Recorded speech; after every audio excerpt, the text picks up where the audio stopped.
Hello, hello, hello, hello, hello, hello.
अस्सलाम वालेकुम।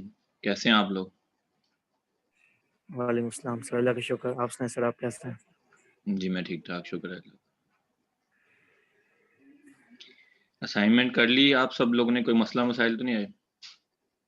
नहीं सर, सबमिट करा दी थी। शायद आपने चेक नहीं किया अभी तक, आई थिंक सो। मैंने अभी चेक नहीं की, लेकिन ये देखा था कि 31 लोगों ने अभी तक सबमिट की है। सर सबमिट करा दी थी कैमली।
आज तो आप लोगों को कोई FYP का कोई मसला तो नहीं है? सर स्टिल चल रहा है सर, अभी असल में 23 तारीख तक ना बेसिकली प्रपोजल सबमिशन है, तो वो प्रोजेक्ट फाइनल हो रहे हैं, तो फिर ये तो होता है इस कि हम बाद में रिकॉर्डिंग लेक्चर देख लेते हैं। नहीं तो इसमें आप लोगों को क्लास लेने में क्या इशू है? सर बेसिकली सुबह के टाइम टीचर से पास आना पड़ता है यूनिवर्सिटी में, और सुबह के टाइम क्लास भी होती है, तो फिर ये होता है कि टीचर के पास बैठ के सर हम क्लास तो ले नहीं सकते, फिर ये होता है हम बाद में रिकॉर्डिंग लेक्चर देख लेते हैं। अच्छा।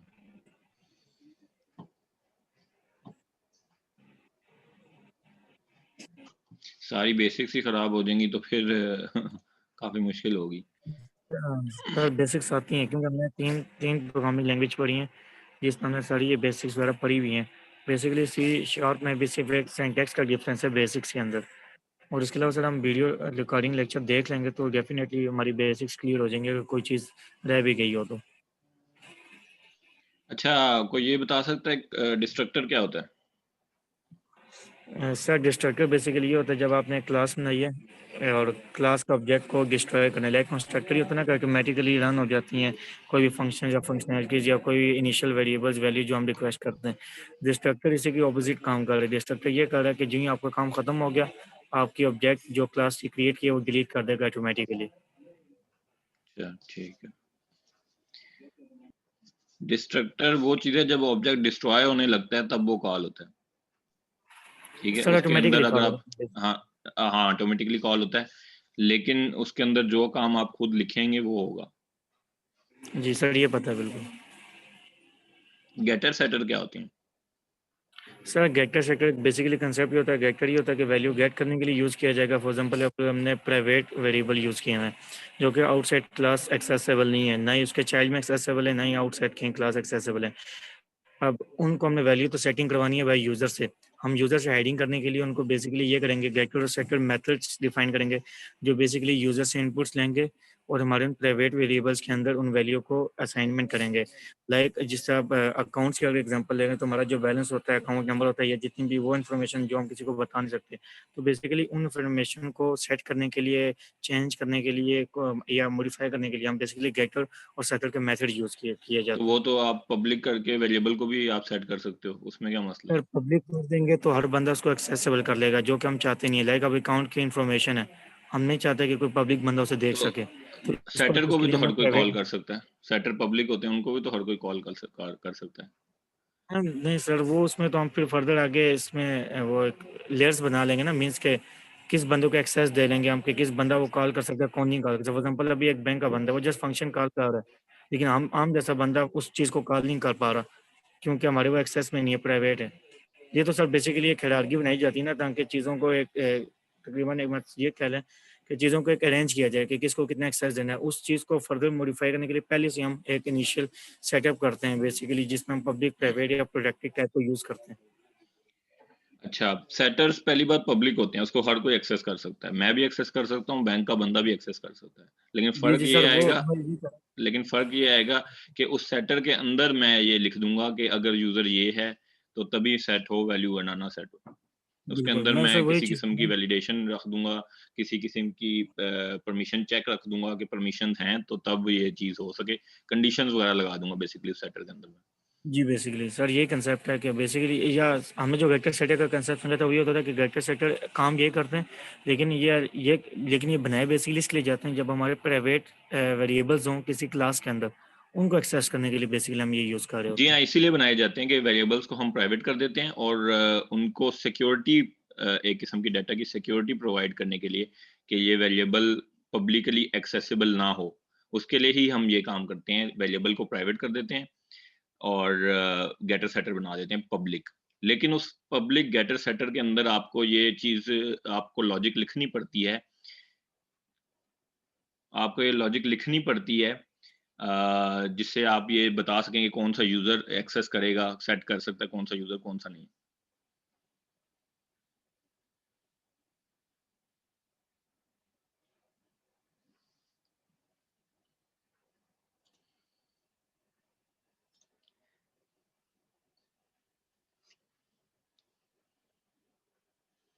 तो ये चीज़ है कि आपको डाटा वैलिडेशन उसके अंदर खुद से करनी पड़ती है, खुद ब खुद नहीं हो जाती कि ये पब्लिक से आपने प्राइवेट कर दिया वेरिएबल को, गेटर सेटर प्रोवाइड कर दिए, तो सिर्फ जिन यूज़र्स को एक्सेस करना चाहिए वो सिर्फ एक्सेस करेंगे, ऐसा नहीं है। आपको खुद से उसकी यूज़र्स की परमिशंस वहाँ पे इम्प्लीमेंट करनी पड़ेंगी। आपको ये लगाना पड़ेगा कि कौन-सा यूज़र एक्सेस कर सकता है उस गेटर सेटर के अंदर, ठीक है?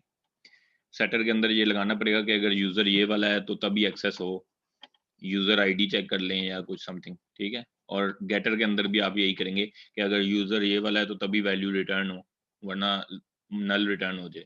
इस तरह की आप खुद से लॉजिक इम्प्लीमेंट करते हैं उसमें, वरना गेटर सेटर भी पब्लिक हैं, हर कोई एक्सेस कर सकता है, ठीक है?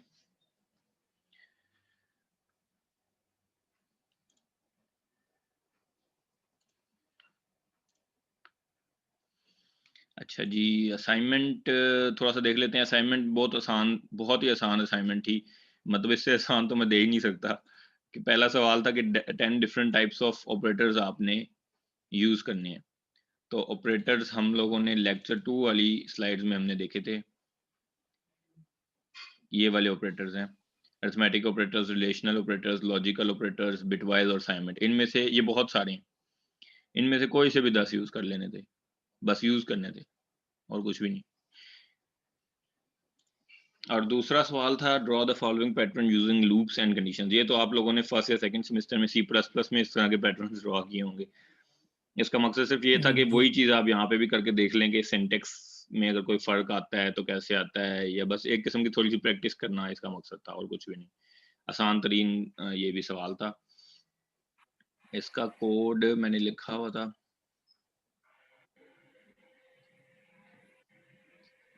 असाइनमेंट के क्वेश्चन के साथ ही मैं इसका सॉल्यूशन बनाता हूँ। ये मैंने बनाया था उस टाइम।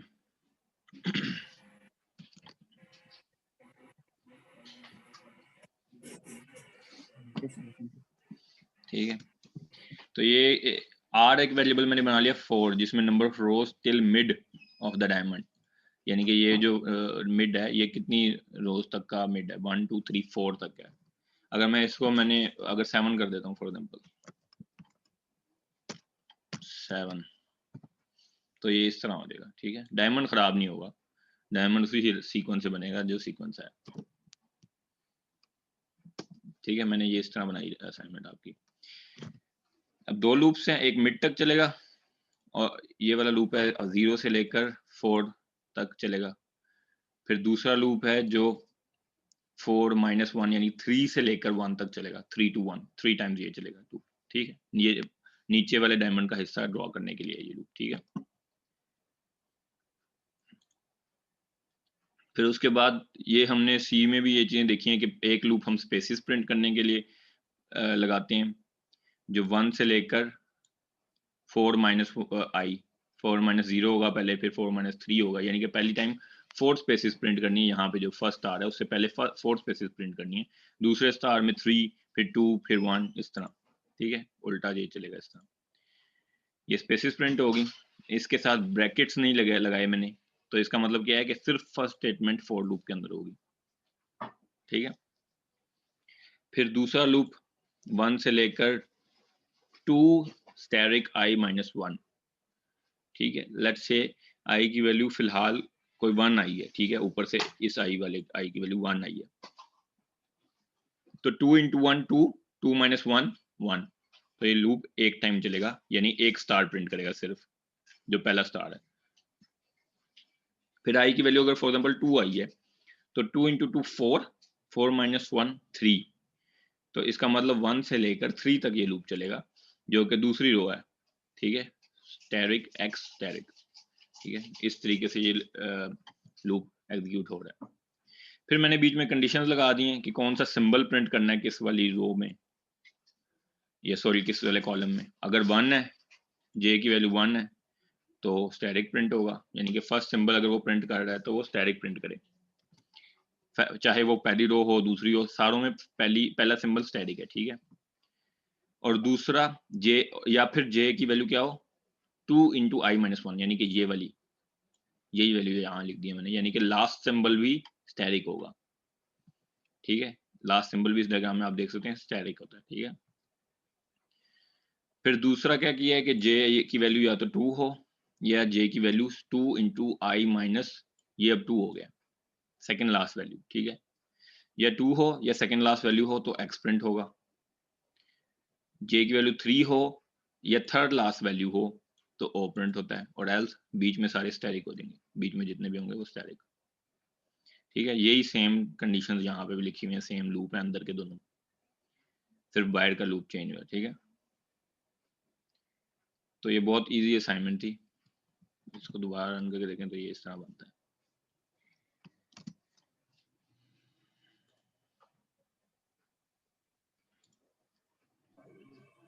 सर एक चीज बता दें। जी जी। सर मेरी आवाज़ आ रही है आपको? हाँ जी सर हाँ जो जी। आपने कोड लिखा हुआ है काइंडली उसमें एक मतलब कोड दिखाएंगे सर? सर काइंडली सर उसमें जो आपने नंबर ऑफ रोज ऊपर डिफाइन किए हैं 4, अगर हम उसको इंक्रीज करके 8 या 10 कर देते हैं देन उस जी केस के लिए हमें फर्दर अपने जो अंदर शायद हमने स्टैटिक लिखे थे उनको क्लासिफाई करना पड़ेगा। नहीं, क्योंकि मैंने ये क्या किया है, ये देखें सारी कंडीशंस के एंड पे सिर्फ एल्स है कि एल्स स्टैटिक, जितनी भी रोज होंगी दरमियान में जितनी भी कॉलम्स आ जाए वो स्टैटिक प्रिंट कर देगा। फॉर एग्जांपल मैं 4 को बढ़ा के कर देता हूँ 10, तो एल्स एग्जीक्यूट हो जाएगी, दरमियान में सारे क्वेश्चन मार्क डाल देगा। मैंने ये किया, ठीक है। ठीक है, ओके। सिर्फ पहली और लास्ट रो पे स्टार प्रिंट किया है, दूसरी और सेकंड लास्ट पे एक्स, तीसरी और थर्ड लास्ट पे ओ, और बीच में जितने भी होंगे वो सारे समझ आ स्टैटिक, गया। ठीक है। मैंने ये काम किया है। अगर आप लोगों ने हार्ड कोड तरीके से किया है, रोज इस तरीके से नहीं रखी तो तब भी ठीक है, शेप प्रिंट होनी चाहिए बस।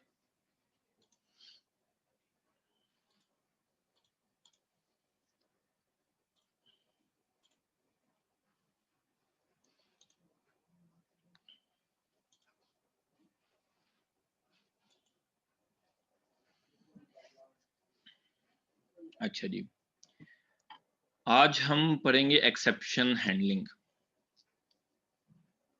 जावा में भी सेम एक्सेप्शन हैंडलिंग इसी तरीके से होती है, सेम स्ट्रक्चर होता है, सेम सिंटेक्स होता है। कोई बता सकता है एक्सेप्शन क्या होती है? सर बेसिकली एक्सेप्शन हैंडलिंग इसको कहा जाता है। फॉर एग्जांपल अगर हमने 1000 लाइन ऑफ कोड्स लिखी हैं और किसी एक पार्ट में हमारा कोई एरर जनरेट हो गया तो उसकी वजह से यह ना हो कि जब हम प्रोग्राम रन करें तो पूरा प्रोग्राम हमारा क्रैश हो जाए, बल्कि हम ये चाहेंगे एक्सेप्शन हैंडलिंग में ये करेंगे अगर खुदा ना खास्ता किसी एक मॉड्यूल या पार्ट या फंक्शन के अंदर हमारा एक एरर जनरेट होता है तो सिर्फ जस्ट वो स्पेसिफिकली पार्ट क्या हो जाए, स्किप हो जाए और उसकी वहाँ पे ना एक एरर जनरेट हो जाए कि बेसिकली इस मॉड्यूल में या इस पार्ट में एरर जनरेट हुआ है, लेकिन रन ऑफ कोड या जो हमारे पास रिमेनिंग कोड है वो सारा हमारे पास रन हो रहा हो, वो क्रैश ना कर जाए। अच्छा, एरर जनरेट हो जाए तो वो कोई मैसेज दे दे और आगे को, तो फिर एरर हुआ, ये तो एरर और एक्सेप्शन में फर्क क्या है? बेसिकली एरर अगर वैसे आता है तो हमारा पूरा प्रोग्राम क्रैश कर जाता है। फॉर एग्जाम्पल अगर हमने एक्सेप्शन हैंडलिंग यूज़ नहीं की, हमारी 1000 लाइन ऑफ कोड्स लिखी हैं, अगर एक छोटा सा भी एरर होगा ना तो उनमें से एक लाइन ऑफ कोड भी रन नहीं होगी, बल्कि पूरा प्रोग्राम ही क्रैश रहेगा जब तक हम हमारे रिमूव नहीं करते। लेकिन अगर हमने एक्सेप्शन हैंडलिंग यूज़ किया, फॉर एग्जाम्पल जिस तरह 1/0 की कंडीशन आ गई है, हमने फॉर एग्जाम्पल अपने प्रोग्राम में कोई ऐसा मॉड्यूल यूज़ किया होता जिसमें डिवीजन यूज़ की हुई है, अब 1/0 हमें तो नहीं पता यूज़र किस टाइम क्या दे सकता है। एक्सेप्शन मीन हम यूज़र कुछ भी इंटर कर सकता है, हम यूज़र को नहीं जान सकते कि वो बेसिकली किस तरह के इनपुट देगा, उसकी एरर्स को या वो अनएक्सपेक्टेड कोई इनपुट दे देता है, उस चीज़ को समझने के लिए या उस चीज़ को हैंडल करने के लिए भी हम एक्सेप्शन हैंडलिंग यूज़ कर रहे होते हैं अच्छा, बेसिकली। आपका मतलब अगर मैं निकालूं तो वो है, ये है कि अगर मैं एक्सेप्शन हैंडलिंग यूज नहीं करता तो वो एरर कहलाता है, और अगर यूज कर लेता हूँ एक्सेप्शन हैंडलिंग तो एक्सेप्शन कहलाएगी। बिल्कुल कह सकते हैं सर। नहीं, ये थोड़ा सा गलत है। अगर मैं एक्सेप्शन हैंडलिंग नहीं भी करता तब भी वो एक्सेप्शन एक्सेप्शन ही कहलाती है, हैंडल नहीं हुई होती लेकिन कहलाती एक्सेप्शन ही है। किसी और को पता है एक्सेप्शन और एरर में फर्क? सर बेसिकली यही है कि जब हम एक्सेप्शन हैंडलिंग यूज करते हैं तो अगर हमारा 1000 लाइन ऑफ कोड है तो अगर एक जगह पे एरर आ रहा है, लाइक 100 लाइन पे एरर आ रहा है, तो हमारा बाकी कोड स्टॉप नहीं होता, बाकी कोड रन होता है। ठीक है, ये तो जबकि अगर एक्सेप्शन मैं हैंडलिंग है। एक्सेप्शन, ठीक है, ये यस सर, एक्सेप्शन हैंडलिंग तो आप लोग ठीक बता रहे हैं कि एक्सेप्शन हैंडलिंग ये होती है, लेकिन यस एक्सेप्शन खुद क्या चीज होती है?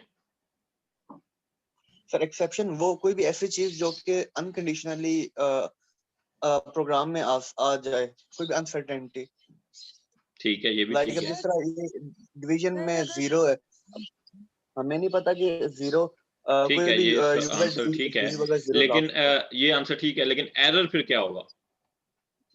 सर एरर पे ना बेसिकली हम प्रॉब्लम को कैच नहीं कर रहे, ठीक है, और एक्सेप्शन पे हम बेसिकली एरर को कैच कर रहे हैं या हम कैच करना चाहते हैं। कोई और बता सकता है? सर एक्सेप्शन बेसिकली हमारे जो प्रोग्राम के कोड के फ्लो को डिस्टर्ब कर देता है।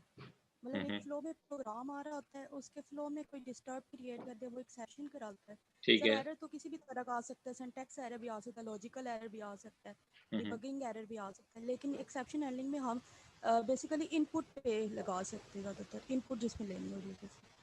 अच्छा, मैं थोड़ा सा आपके आंसर से ही अगर निकालूं डेफिनेशन, आप लोगों के आंसर्स सर में एक ही चीज होगी। ऐड करना चाहूँगा। जी जी, बोलें। सर बेसिकली हम ये भी तो कह सकते हैं ना कि एरर्स वो कंडीशंस होती हैं जिनको हम रिकवर नहीं कर सकते कोई भी हैंगिंग टेक्निक यूज़ करके। एक्सेप्शन बेसिकली इसको ऑपोजिट से रिकवर कर सकता है जितने भी हमारे पास कोई अगर एरर जनरेट होता है या कंडीशंस आ जाती हैं। नहीं, ये आप नेट देख के ना बताएं ये एग्जैक्ट डेफिनेशन नेट पे लिखी होगी। इसको मैं आसान अगर अल्फाज में कहूँ तो ये चीज़ है, एक्सेप्शन हैंडलिंग के नाम से इसकी डेफिनेशन याद रखें कि एक्सेप्शन वो चीज़ है जिसको हैंडल किया जा सके, एरर को आप हैंडल नहीं कर सकते। इसकी मिसाल मैं आपको देता हूँ। एक किस्म के एरर तो ये होते हैं, सिंटेक्स एरर होते हैं, वो तो हमारा कंपाइलर हमें उसी टाइम पकड़ के दिखा देता है। हम ऐसा करते हैं, कोड करके देखते हैं, न्यू प्रोजेक्ट बनाते हैं।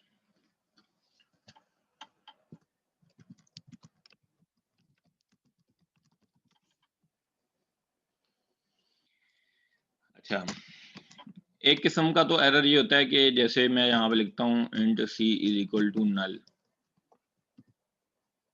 ठीक है, वो कहता है ये इंट तो प्रिमिटिव टाइप है, ये कोई रेफरेंस तो नहीं है कि जिसमें आप नल डाल लो, ठीक है। तो ये तो सिंटेक्स एरर है जो हमारे कंपाइलर ने हमें पकड़ के बता दिया। इसके अलावा दूसरे एरर्स जिसके साथ एक्सेप्शन को डिफरेंशिएट करना मुश्किल होता है, वो होते हैं लॉजिकल एरर्स। फॉर एग्जांपल मैंने बनाया float a is equal to console dot read line. Read line क्या रिटर्न करता है? स्ट्रिंग। तो ये एरर दे रहा है कि स्ट्रिंग फ्लोट में कन्वर्ट करें। आप डबल कर देते हैं यहाँ पे,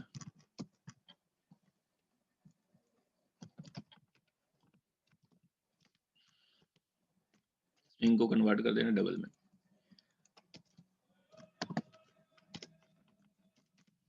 यहाँ पे कमेंट में लिखता हूँ कि लेट्स सपोज यूजर ने इसकी वैल्यू डाली है 2.2, ठीक है। लेट्स सपोज मैं यूजर से इनपुट ले रहा हूँ ना, मुझे नहीं पता यूजर क्या डालेगा, लेकिन लेट्स सपोज उसने कोई डेसिमल वैल्यू डाल दिया। मैं इसको कर देता हूँ 2 के साथ ऐड, ठीक।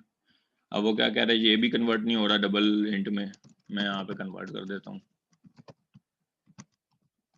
32 इंट 16। अगर मैं कन्वर्ट करूंगा तो मुझे किस में वैल्यू डालनी चाहिए, कोई बता सकता है?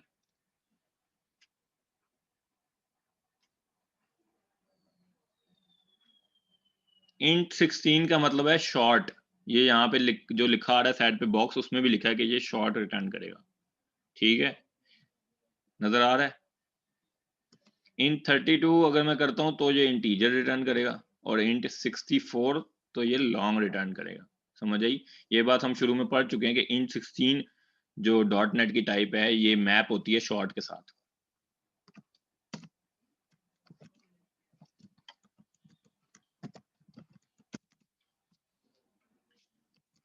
अब ये रिजल्ट क्या आएगा, कोई बता सकता है? 2 + 2.2 का आंसर होता है 4.2, लेकिन इंटीजर में कन्वर्ट कर देंगे तो वो रह जाएगा सिर्फ 4, ठीक है। 0.2 जाया हो गया। तो आगे जाके मुझे एग्जैक्ट वैल्यू, कोई भी मैं कैलकुलेशंस परफॉर्म कर रहा हूँ, एग्जैक्ट वैल्यू मुझे नहीं मिली। ये मेरा लॉजिकल एरर है कि मैंने इसको इंटीजर में कन्वर्ट कर दिया कोड करते हुए, बेध्यानी में कर दिया, या कोई मैंने एल्गोरिदम बनाया उसमें मैंने गड़बड़ कर दी। तो ये इसको मैं यहाँ पे कैच नहीं कर सकता, किसी किस्म का कोई ब्लॉक नहीं बना सकता, कोई कैच नहीं कर सकता, ये मुझे खुद जब रिजल्ट आएंगे मुझे खुद ये फाइंड आउट करना है कि मसला कहाँ पे है। समझ आई बात की? Yes sir. इसी के मुकाबले में अगर मैंने ऊपर प्रोग्राम की क्लास है उसका एक ऑब्जेक्ट बना लिया, लेकिन उसमें डाल दिया नल, यहाँ पे फॉर एग्जांपल वेरिएबल भी होंगे, इंट आईडी, और मैं यहाँ पे गेट कर रहा हूँ p डॉट id, प्रिंट कर रहा हूँ for example console dot write line p dot id। अब क्या होगा, रन करके देखते हैं। प्रोग्राम क्रैश कर गया, ये आगे डायलॉग आ रहा है exception handling has stopped working. Program crash कर गया, आगे एग्जीक्यूट हो ही नहीं सकता। इसके बाद अगर मैंने 10 स्टेटमेंट्स लिखी हैं वो एग्जीक्यूट नहीं हो पाएंगी, यहाँ पे प्रोग्राम टोटली क्रैश कर देगा। तो इसको मैं हैंडल करूंगा, यहाँ पे ट्राई लगा दूंगा और कैच लगा दूंगा और यहाँ पे लिख दूंगा नल रेफरेंस एक्सेप्शन, क्योंकि ये नल रेफरेंस है। जावा में इसका नाम होता है नल पॉइंटर एक्सेप्शन, यहाँ पे इसका नाम है नल रेफरेंस एक्सेप्शन। और मैं यहाँ पे लिख दूंगा program object was not in, चलें इसको छोड़ते हैं, इज नल लिख देते हैं सिंपली। इसके बाद यहाँ पे कोई 10 स्टेटमेंट परफॉर्म करता हूँ, int a is equal to 2 + 2 console dot write line a। अब क्या होगा, उसने ये बात सिर्फ मेंशन कर दी कि ऑब्जेक्ट नल है क्योंकि मैंने वहां पे प्रिंट किया था, और उसके बाद उसने बाकी की स्टेटमेंट्स एग्जीक्यूट की हैं और प्रोग्राम पूरा एग्जीक्यूट हुआ है, ठीक है, क्योंकि मैंने एक्सेप्शन को हैंडल कर लिया। समझ आई एरर और एक्सेप्शन में एक क्या फर्क है, और एक्सेप्शन हैंडलिंग का क्या फायदा है? अब यहाँ पे नल रेफरेंस एक्सेप्शन के बजाय मैं सिर्फ एक्सेप्शन लिख सकता हूँ? नहीं लिख सकते सर, इसलिए नहीं लिख सकते क्योंकि जिस टाइप का एरर जनरेट हो रहा है उसी टाइप के एरर को हैंडल करना पड़ता है आगे। अच्छा, आप लोगों ने पॉलीमॉर्फिज्म पढ़ी है, थोड़े वक्त पहले ही मैंने खुद पढ़ाई है।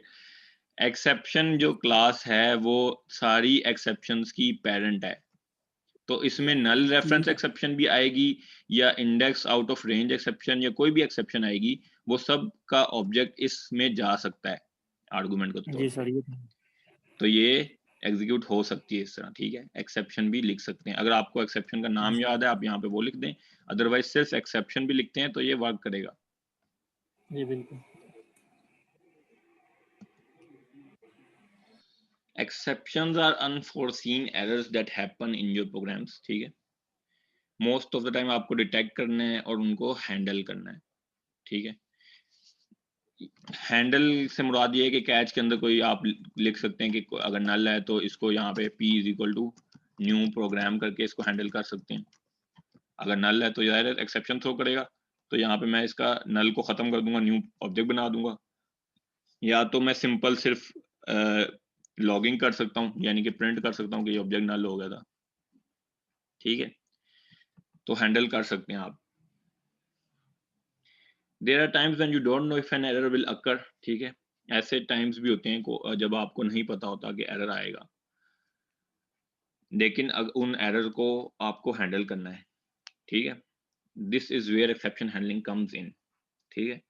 जब अकर करती है तो हम कहते हैं कि ये एक्सेप्शन थ्रो हुई है, ठीक है। थ्रो का वर्ड हम यूज करते हैं कि एक्सेप्शन थ्रो हुई है। जैसे यहाँ पे p डॉट id मैंने किया, तो यहाँ पे क्योंकि p नल था तो उसका id नहीं गेट हो सकता, तो यहाँ पे एक्सेप्शन थ्रो हुई है, नल रेफरेंस एक्सेप्शन यहाँ पे थ्रो हुई है, ठीक है।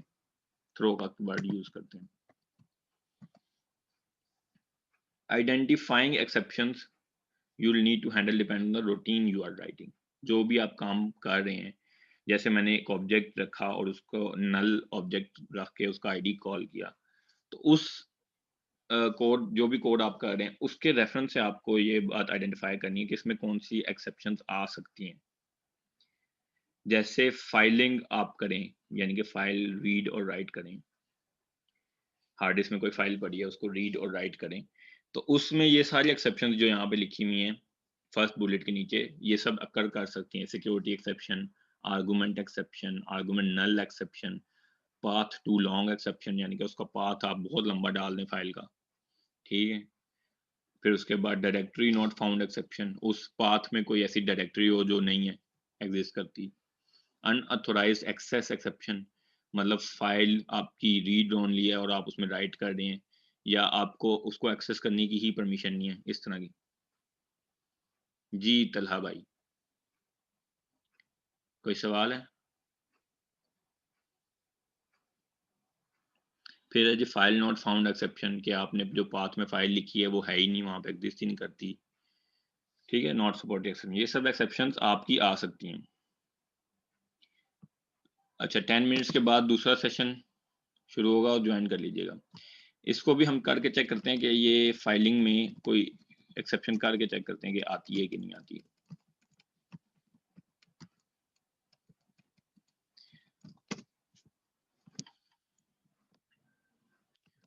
String path is equal to, अगर मैं अपनी ई ड्राइव में जाऊं तो यहाँ पे मेरे पास फाइल कोई नहीं है, डायरेक्टरी है। मैं यहाँ पे लिख देता हूँ ये test.txt, फिर मैं करता हूँ, सर एक चीज़ पूछनी है जी पूछें। सर, जो प्रीवियस लेक्चर आपने शेयर किए वो जस्ट एक ही है, बाकी उसके अलावा आपकी ना रिकॉर्डिंग्स है वीडियो, वो अभी तक आपने जस्ट मीन्स के एक ही शेयर किया है या और शेयर किए हैं और जो हमें मिल नहीं रही? भाई ये देखें, मैं आपको दिखा देता हूँ, ये देखें, ये बेसिक्स ऑफ डॉट नेट का टॉपिक है, इसमें एक लेक्चर है, लेक्चर 1.pdf, ठीक है। ठीक है सर। फिर उसके बाद visual C sharp language constructs में जाएं, इसमें व्यू मटेरियल करें, ये लेक्चर 2.pdf, ठीक है। ये दो हो गए। इस जी टू सर, समझ आ गई है। इस टू में 3 और 4 भी हैं। फिर आज मैं एक डालूंगा न्यू पीडीएफ, ठीक है। Okay sir. अच्छा, मुझे यहाँ पे ये लिंक्स और कलेक्शन तो नहीं चाहिए, यूजिंग system.io चाहिए, आईओ चाहिए फाइलिंग के लिए आपको, file dot read all text कर देते हैं, इसमें जाएगा हमारे पास पाथ और इनकोडिंग डॉट यूटीएफ कर देते हैं 8, ठीक है। और रीड ऑल टेक्स्ट क्या रिटर्न करता है हमारे पास? स्ट्रिंग, तो हम यहाँ पे लिख देते हैं स्ट्रिंग फाइल कंटेंट्स कर देते हैं, ये वेरिएबल कर देता हूँ, ठीक है। अब मैंने आपको दिखाया कि ई ड्राइव में मेरे कोई फाइल नहीं है, सिर्फ डायरेक्टरीज हैं। अब मैं इसको रन करता हूँ। सबसे पहला क्या एक्सेप्शन आई है? आर्गुमेंट एक्सेप्शन, यानी कि इलीगल कैरेक्टर्स इन पाथ, ठीक है। आर्गुमेंट एक्सेप्शन आई है जो कि हमने यहाँ पे देखी कि ये दूसरी एक्सेप्शन लिखी हुई है। ये क्यों आई है, इसको पहले रिजॉल्व करते हैं। ये इसलिए आई है कि यहाँ पे स्लैश है, ठीक है। स्ट्रिंग के अंदर स्लैश हो या इस तरह के कुछ कैरेक्टर्स हों तो उनको एस्केप कराने के लिए हमें यहाँ पे ऐड लगाना पड़ता है, ठीक है। ये बात याद रखिएगा, ये आपको डेटाबेस वगैरह में भी काम आएगी। डेटाबेस की जब स्ट्रिंग आप डालेंगे तब भी काम आएगी, और बहुत सारी जगह पे ये चीज़ काम आएगी आपकी। ऐड लगा देते हैं शुरू में, ठीक है। अब रन करूंगा। अब एक्सेप्शन क्या बन गई? system.io.file not found exception, could not find file test.txt, ठीक है। ये यहाँ पे लिखी हुई एक्सेप्शन। तो ये कौन सी एक्सेप्शन बन गई हमारी? इसको कैंसिल करते हैं। ये एक्सेप्शन बन गई, ये सेकंड लास्ट लिखी है, फाइल नॉट फाउंड एक्सेप्शन, ठीक है। तो मैं यहाँ पे ट्राई कैच लगाऊंगा, ट्राई, वैसे ट्राई कोई नहीं, यहाँ लगाने के बजाय यहाँ लगा देते हैं।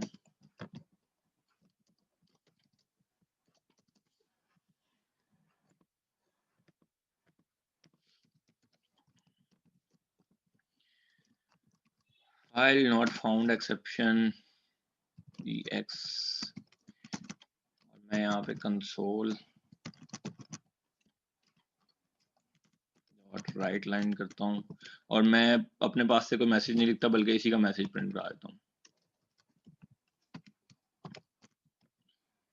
ठीक है। तो अब प्रोग्राम क्रैश नहीं किया, सिर्फ उसने एक लॉगिंग कर दी है जो मैंने वहां पे लिखी थी कि could not find file test.txt, ठीक है। तो ये भी एक एक्सेप्शन की एग्जांपल है, ठीक है। अभी आप लोग FYP के चक्रों में यूनिवर्सिटी पे बैठे हुए हैं, कोई मोबाइल पे एक्सेस कर रहा है, कोई क्या, आप लोग लैपटॉप्स पे करें, हम लोग इसकी प्रैक्टिस करना चाहते हैं, मैं चाहता हूं कि आप लोग ये करके मुझे दिखाएं ये चीजें, ठीक है। नल रेफरेंस एक्सेप्शन भी हम यहाँ पे देख चुके हैं कि क्या होती है। ये फेमस एक्सेप्शन है दोनों, index out of range exception. Index out of range exception ये होती है कि आपने अरे लिस्ट यूज की है 2 साइज की, और उसमें इंडेक्स क्या होंगे, 0 1 2 इंडेक्स होंगे, लेकिन आप एक्सेस कर रहे हैं 4, ठीक है। जब आप 4 एक्सेस कर रहे हैं तो 4 तो है ही नहीं, ना उसका इतना साइज है ना वो इंडेक्स है, तो वो index out of range exception throw करेगा।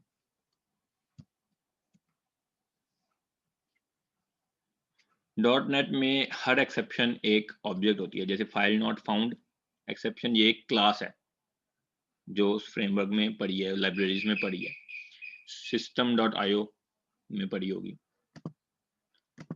ये देखें, इलीगल आर्गुमेंट वाली भी है, सिस्टम डॉट आर्गुमेंट एक्सेप्शन है, सिस्टम में पड़ी है, ठीक है, डायरेक्टली सिस्टम की नेम्स उसमें।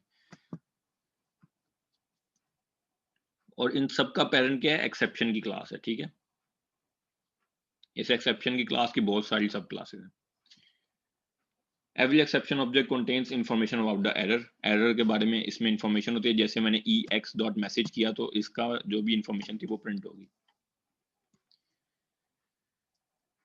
अच्छा, अब इसको हैंडल करने का तरीका क्या है, हम लोग करके भी देख चुके हैं। ट्राई कैच ब्लॉक लगाएंगे, ठीक है। इससे क्या होगा, हमारा प्रोग्राम क्रैश नहीं करेगा, उसकी एग्जीक्यूशन नहीं रुकेगी, हम सिर्फ उसको कैच करेंगे और जो भी हमने परफॉर्म करना है उसको हैंडल करने के लिए वो करेंगे, या सिंपल लॉगिंग करेंगे और उसके बाद हम आगे मूव ऑन हो जाएंगे, हमारा बाकी का कोड एग्जीक्यूट होगा, ठीक है। ट्राई कैच फाइनली, अब फाइनली क्या होता है, ट्राई कैच तो पता लग गया, फाइनली कोई बता सकता है?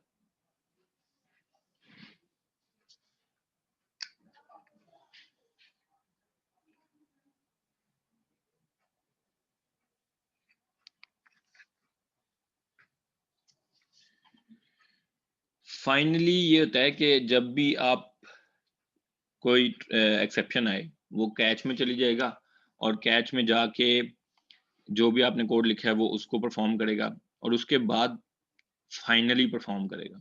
मतलब फाइनली एक ऐसा ब्लॉक ऑफ कोड है जो आप चाहते हैं कि एक्सेप्शन अक्कर करे या ना करे, हर हाल में ये फाइनली एग्जीक्यूट होना चाहिए, ठीक है। एक्सेप्शन अक्कर करे या ना करे, फाइनली का ब्लॉक लाजमी एग्जीक्यूट हो। जैसे फॉर एग्जांपल मैं फाइल रीड कर रहा हूँ, स्ट्रीम ओपन की हुई है मैंने, अब वो स्ट्रीम में कोई एरर आ गया, ठीक है, तो वो कैच में जाएगा, कैच में जो भी लिखा है वो परफॉर्म करेगा, उसके बाद वो स्ट्रीम को मैं फाइनली में जाके स्ट्रीम को क्लोज करूंगा, अदरवाइज उस रिसोर्स लीक होगा, मेमोरी में पड़ा रहेगा, ठीक है। मेमोरी फुल हो सकती है आपकी, कोई मसला हो सकता है फाइल आप रीड ना कर पाए जब तक आप सिस्टम रीस्टार्ट ना नहीं करते, स्ट्रीम ओपन की वजह से आप फाइल में कुछ चेंजेस ना कर पाए, वो कहेंगे और file already open in another program, इस तरह का मैसेज दे सकता है वो, ठीक है। इसके अलावा फाइलिंग के अलावा डेटाबेस आप एक्सेस कर रहे हैं, डेटाबेस से एक्सेस कर रहे हैं, उसमें कोई एरर आ गया, ठीक है, कनेक्शन आपने डेटाबेस से बनाया हुआ है, एरर आ गया, एक्सेप्शन आ गई, ट्राई कैच में एक्सेप्शन आई, वो कैच ब्लॉक में चला गया, वहां जाके उसने उसको हैंडल किया, उसके बाद वो उस डेटाबेस का कनेक्शन क्लोज करेगा, फाइनली ब्लॉक में आप जाके उसको लिखेंगे कि क्लोज करे डेटाबेस का कनेक्शन, वरना ये भी रिसोर्स लीक है, ठीक है। समटाइम्स आपके रिसोर्स लीक इतने ज्यादा हो जाते हैं कि मेमोरी फुल हो जाती है आपकी और सिस्टम बिल्कुल बैठ जाता है। और प्रोडक्शन वगैरह में जब लाइव वेबसाइट होती है आपकी, लाइव वेबसाइट में इस तरह के मसले आप अफोर्ड नहीं कर सकते, ठीक है। तो रिसोर्सेज को रिलीज करने के लिए आप फाइनली ब्लॉक यूज कर सकते हैं, या कोई भी किस्म का क्लीन अप परफॉर्म करने के लिए, या कोई भी किस्म का ऐसा काम जो आप चाहते हैं कि लाजमी एग्जीक्यूट हो, एक्सेप्शन आए या ना आए, फाइनली लाजमी एग्जीक्यूट हो,